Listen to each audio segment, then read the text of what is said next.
Γεια σου Μουλά. Γεια σου Νίκο. Γεια χαρά σε όλους. Αυτή τη στιγμή κάνω κάτι που είναι πολύ δύσκολο για μένα. Να μιλάω σε μια κάμερα και να προσπαθώ να πω κλισέ πράγματα. Δεν τα καταφέρνω πολύ καλά στα κλισέ πράγματα. Σίγουρα. Σε στυλ, τι νιώθω, τη συγκίνηση που νιώθω για τα 50 χρόνια.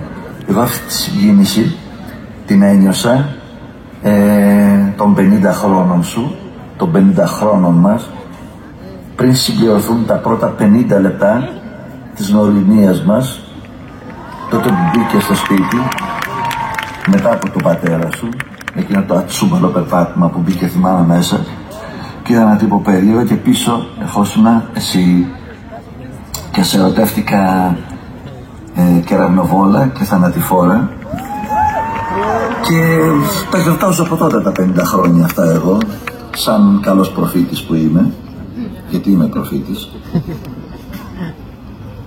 Άσχετο τώρα αυτό. Και θέλω να πω ότι θα ήταν πολύ ωραίο να είμαι εκεί πέρα, αλλά είναι κάτι γνωστής, ας πούμε, δέρνη, μαλακία, ας πούμε, δέρνη, δεν μπορώ να είμαι. Αλλά και να μην με έδερνε η γνωστή μαλακία που με δέρνει, μπορεί να μην ερχόμουν, γιατί κάνω δίαιτα, προσπαθώ να κάνω δίαιτα, και αν ερχόμουν, δεν θα υπήρχε περίπτωση να κάνω δίαιτα, γιατί θα με πήγαινε στον πεζοπορικό και θα ξεσκιζόμουν στα σουβλούθια με τις σεφταλιές και τις σκούπες και όλα αυτά τα τρομακτικά πράγματα που έχετε εκεί πέρα, και θα γινόμουν διπλάσιος. Κοίτα που ήρθα, κατά λάθος, που με φέρανε τα βήματα. Οκ, τι να κάνω, δεν μπορώ να είμαι εκεί πέρα, δεν μπορώ να τα έχουμε όλα όσα θέλουμε.